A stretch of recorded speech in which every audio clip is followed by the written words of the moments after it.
안녕하십니까. 반도체 소식을 전하는 고독 달팽이 김석준 수사장입니다. 오늘도 반도체 소식을 전하는데요. 우리가 새로운 용어들이 자주 나옵니다. 푸시에서 풀로 그 설명을 드리겠습니다. 메모리 산업이 이제는 부르는 게 값입니다. 메모리를 잘 만드는 삼성전자와 SK하이닉스의 전망이 밝다고 말할 수가 있겠습니다. 지금 메모리 반도체 시장에서 가장 놀라운 변화는 가격이 오르는 것뿐만 아니라 계약서보다 물량 확보가 먼저 됐다는 겁니다. 우리가 잘 아는 것처럼 기흥이라든가 판교, 심지어 평택, 이천 반도체를 생산하는 SK와 삼성전자 근처에 구매 담당자들이 장기 숙박을 하면서 물량 확보에 열을 올리고 있습니다. 심지어 빅테크 기업에서는 장기 물량 계약을 하지 못했다고 해고하는 일들도 벌어지고 있습니다. 그런데 메모리 산업이 기성품을 팔던 시장, 그러니까 D램을 그냥 대량 생산해서 창고에 쌓아두던 그런 산업에서 수주 산업으로 파운드리화되고 있는 변곡점에 이루어지고 있다는 사실입니다. 그래서 삼성전자는 시장 가격 변동에 기민하게 대응하기 위해서 장기 계약을 안 합니다. 메모리 회사들이 다 그랬습니다. 초단기 계약을 합니다. 그리고 뒤를 보는 거죠. 1년, 2년, 멀티이어 이런 거 없습니다. 그래서 제조사가 요구하는 조건이 사실상 독소 조항이 가깝다 하더라도 물량 배정 받는 것 자체가 이익인 상황이 돼버린 겁니다. 그래서 단순히 가격이 오른다 이런 건 뉴스에 별로 중요한 건 아닙니다. 메모리 산업의 성격이 바뀌고 있다는 변곡점에 있다는 것, 이것이 가장 중요합니다. 그래서 그런 얘기를 중점적으로 한번 해보겠습니다. 한 줄 핵심 요약을 한번 살펴보겠습니다. 메모리 반도체가 기성품 코모디티에서 수주 산업으로 이동 중입니다. 그러니까 파운드리화 되는 겁니다. 그래서 제조사가 슈퍼을이 되는 국면입니다. 이거는 사이클 문제가 아니라 산업 구조가 완전히 바뀌어가고 있다는 사실입니다. 이것은 그동안 우리 메모리 반도체를 하던 삼성이나 SK하이닉스가 한 1, 2년 굉장히 좋았다가 또 2, 3년 나빴다가 이런 일들이 없어진다는 얘기죠. 왜 슈퍼을이 됐을까요? 구조적인 이유를 한번 살펴보겠습니다. HBM이 모든 걸 삼켜버렸습니다. 반도체 메모리 시장은 HBM이 완전히 해처 모여를 다시 해버린 겁니다. 삼성, SK, 마이크론 세 회사 모두가 수익성 최상단의 HBM을 올려놓은 거예요. HBM이 만들기도 까다롭지만 수익성이 제일 좋으니까 그걸 우선적으로 해준 거죠. 그래서 HBM은 칩 크기 300mm 칩 크기가 일반 D램 사이즈의 2배입니다. 그러니까 조그만한 이게 D램인데 그거보다 2배 막 이렇게 큽니다. 그래서 동일 웨이퍼가 투입했을 때는 출하량이 절반밖에 안 되는 거예요. 그래서 그 결과 범용 D램이 남는 물건이 아니라 희소 자원이 돼버렸습니다. 거꾸로 돼버린 거예요. 수익이 많은 이익이 많은 HBM에 집중을 하다 보니까 범용 D램이 이렇게 여기 보면 HBM이 증설이 돼버리니까 범용 D램이 증발해버려요. 희소하게 돼버린 거예요. 기성품에서 수주형 특수품으로 이 D램이 바뀌기 시작했다는 얘기예요. 커머디티가 아닙니다. 과거 메모리 산업은 표준 구격 DDR4, DDR5 이런 거 스펙이 딱 정해져 있잖아요. 대량 생산해서 물류창고에 쌓아놓고 가격을 미리 만들어지는 거예요. 그리고 이제 분기, 연간으로 고정적으로 계약을 하죠.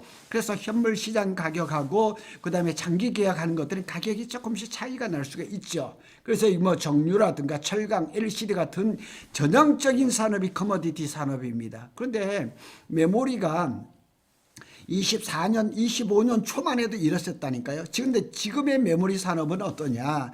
고객별 사양이 차별화됩니다. 다양하게 D램도. 그리고 생산 능력 자체가 제한되어 있습니다. 물량 확보가 전략의 핵심이 됐고 계약 조건은 계속 변동합니다. 누가 변동을 시키느냐? 만드는 쪽에서 계약을 조건을 바꾸고 있는 거죠. 하지만 이렇게 이해하면 정확합니다. 메모리는 지금 커모디티 플러스 파운드리 중간지대로 이동하고 있다. 그러니까 메모리 반도체는 주문을 받아서 하는 것이 아니에요. 그냥 스펙에 맞춰서 DDR4, DDR5를 그냥 무작정 1년 내내 주구장창 찍어가지고 창고에 쌓아놓고 팔던 그런 산업이었는데 파운드리처럼 수주를 받아가지고 물량을 수주를 받아 그런 중간지대로 지금 이동하고 있습니다. 또는 더 직설적으로 말하면 HBM과 고부가 메모리는 이미 파운드리처럼 움직이고 있습니다. 파운드리라는 게 뭐예요? 대만의 TSMC처럼 주문을 받아야 생산을 하잖아요. 그러니 재고가 필요 없는 거예요. 그러니까 리스크가 없죠.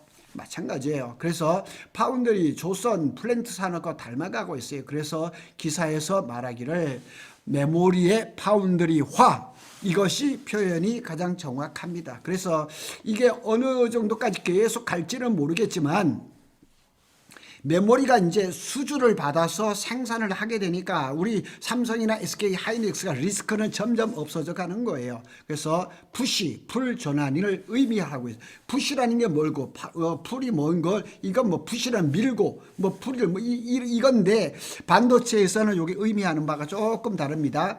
푸시 방식은 과거입니다. 제조사가 우리가 만들 테니 사가라 하고 그냥 스펙에 맞는 걸 그냥 주구장창 찢는 거예요.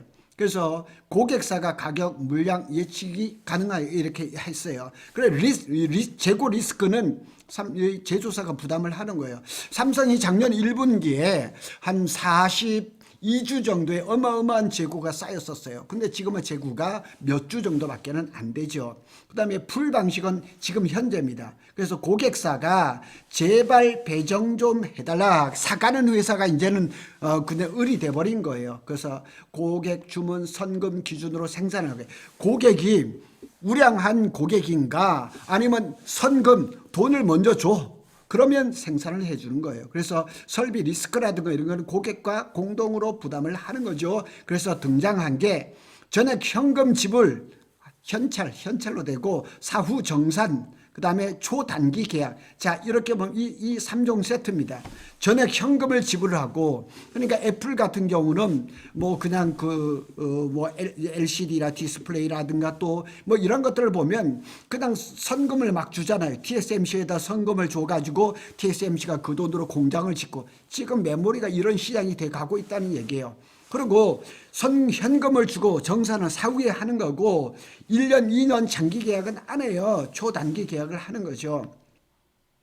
이것은 공급 부족기에 수주산업의 전형적인 모습이다, 이렇게 얘기를 합니다. 다시 정리를 해보겠습니다. 푸시 전략, 이건 옛날입니다. 만들어 놓고 판다. 그 다음에 풀 전략, 이거는 지금 현재입니다. 필요하니까 만들어, 주문을 받으면 만드는 거예요. 그래서 또는 메모리 산업에 맞게 과거 메모리 산업은 푸시, 기성품 구조였지만 AI HBM 시대에는 풀, 수주용 구조로 전환이 되고 있다. 이렇게 되면 우리 메모리 반도체는 이제는 리스크, 재고 리스크가 거의 없는 겁니다. 부르는 값이 가능해진 거죠. 그래서 제조사 입장에서는 HBM 설비 투자는 수십조가 들어갑니다. 그런데 이제 한번 투자하면 회수 기간이 길어지는 거죠. 그러니까 감가상각도 그만큼 길어진다는 얘기죠. 그래서 고객에게 말합니다. 물량을 원하면 리스크도 함께 져라, 이렇게 된 겁니다. 그러니까 우리 메모리 산업이 조금 배짱을 부리면서 할 수 있는 그런 산업으로 바뀌고 있습니다. 고객사 입장에서 보면 AI 서버는 메모리 없으면 무용지물입니다. 그리고 GPU보다 HBM의 병목 현상이 더 크죠. 계약 조건이 아니라 존재 여부, 그냥 물량을 받을 수 있느냐 없느냐, 이것이 더 중요한 그런 시대가 돼버린 겁니다. 그래서 LPDDR 저전력 반도체죠. 가격이 70에서 80% 인상을 했는데 그냥 받아들이는 거예요. 가격이 더 오르면 차액을 또 추가로 지급하는 거예요. 계약서보다 물량 배정이 더 우선이 되는 거예요. 이것이 바로 슈퍼을의 실체입니다. 제가 몇 번 말씀을 드렸는데 마이크론의 고위직 임원이 작년이죠. LG전자가 요 평택에 대형 TV에 들어가는 반도체가 조그마한 메모리가 3점 몇 달러에 이렇게 계약을 하다가 작년 여름에 새로운 계약을 했대요. 얼마요? 12점 몇 달러. 3배 이상을 그냥 했는데도 LG에서 아무 소리도 안 하고 계약을 하더라는 거예요. 그러니까 가격은 누가 결정을 하느냐? 제조사에서 결정하는 그런 시대가 돼버린 겁니다. 이 흐름이 시장에 주는 두 가지 신호가 있습니다. 단기적 신호는 26년, 27년까지입니다. 메모리 가격이 고점을 재갱신, 계속 이 가격은 바뀔 겁니다. 그리고 제조사는 마진이 극대화가 되는 거죠. SK 하이닉스가 25년 4분기에 영업 이익이 58%가 됐던 것처럼 지금 범용 메모리 반도체도 지금 그 마진이 한 70% 잘하면 올해 80%가 될 가능성도 있습니다. 그리고 완제품 업체는 출하량이 이제 하향 압박을 받는 거죠. 유통시장 또 유통시장은 물량 확보 자체가 경쟁력입니다. 정말 요즘은 그 메모리 반도체가 가격이 하루하루 다르기 때문에 PC라든가 뭐 이런데 그 업그레이드가 지금 사실상 불가능하게 됐고 노트북도 지금 뭐 400만 원, 500만 원대, 뭐 1000만 원대 얘기도 나오는데 1000만 원은 좀 과장된 거고요. 제조사 절대 우위가 유지가 될 거고 중장기 리스크 그다음에 AI 투자 속도가 이제 둔화가 됐을 때는 선집을 사후 정산하는 것, 뭐 재고 폭탄이 일어날 수도 있겠지만은 이거는 너무 극단적인 거고 지금 현재 메모리 반도체는 없어서 못 팔 지경입니다. 가격이 급락했을 때는 파격 조건이 부메랑이 될 가능성도 있겠죠. 시장이라는 거는 뭐 천년 만년 이렇게 좋을 것은 아니니까요. 이건 과거에 2018년 D램 22년 서버 메모리에서 똑같이 반복됐었습니다. 그래서 22년에 그 코로나 때도 이제 그 반도체 슈퍼 사이클이 왔는데 그 이후에 특히 낸드 같은 경우는 주문을 해놓고 안 가져가 가지고 그리고 뭐 낸드 증설을 안 하고 그다음에 감산을 했던 그런 경험도 있었죠. 자, 요약해 보겠습니다. 메모리 가격 뉴스가 아닙니다. HBM 뉴스만도 아닙니다. 메모리 산업이 성격이 바뀌고 있다는 그 선언문입니다. 메모리는 더 이상 공산품이 아닙니다. 이제는 전략 자원이고 수주 산업, 주문을 받아야 생산을 하는 겁니다. 이 관점으로 보면 HBM4, 커스텀 메모리, 2나노 베이스 타입, 고객 락인 잡아놓는 거, 이 전부 하나의 흐름으로 연결이 되는 겁니다. 그러니까 이 메모리 반도체, 특히 우리 삼성전자와 SK 하이닉스가 당분간 글로벌하게 그냥 돈을 긁어 모으는 그런 시기가 됐다는 것을 선언하는 겁니다. 그동안 메모리 반도체가 그냥 물류창고에 쌓아놓고 팔던 그냥 그런 떨이하던 그런 시장은 아니라는 얘기죠. 메모리 반도체의 파운드리화되고 있으면서 이제는 주문을 받아서 안정적으로 생산을 하면서 높은 마진을 거둬들이는 그런 시장이 됐다는 얘기입니다. 우리가 바라던 그런 시장이 된 거죠.